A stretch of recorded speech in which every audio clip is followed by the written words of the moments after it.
उजनी धरणाचे पाणी शिरवळ धुपधुपीमध्ये पोहोचले असून आमदार सुभाष देशमुख यांच्या हस्ते जलपूजन करण्यात आले। दक्षिण सोलापूर तालुक्यातील इंगळगी, कणबस आणि शिरवळ परिसरात असलेल्या शिरवळ धुपधुपी प्रकल्पामध्ये उजनी धरणाचं पाणी पोहोचलं असून रविवारी सायंकाळच्या सुमारास कणबस येथील मुख्य पुलावर आमदार सुभाष देशमुख यांच्या हस्ते जलपूजन करण्यात आलं। दरम्यान 25 वर्षांपूर्वी शिरवळ धुपधुपी प्रकल्प हा साकारण्यात आला होता। यासाठी 400 हेक्टर जमीन अधिग्रहण करण्यात आली। पावसाच्या पाण्यावर केवळ 4-5 वेळा तलाव भरले।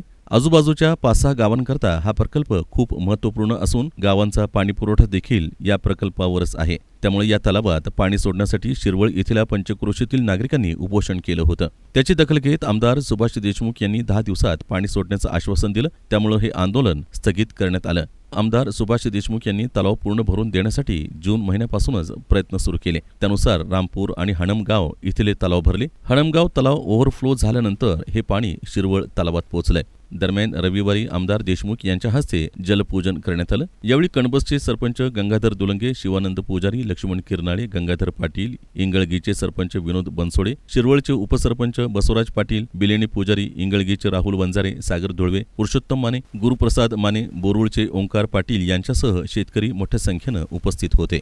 तलावात पाणी आल्यानं परिसरातील शेतकऱ्यांनी आनंद व्यक्त केला आहे। महिनाभर असंच पाणी आल्यास तलाव भरण्याची शक्यता असल्याचं यावेळी बोलण्यात आलं।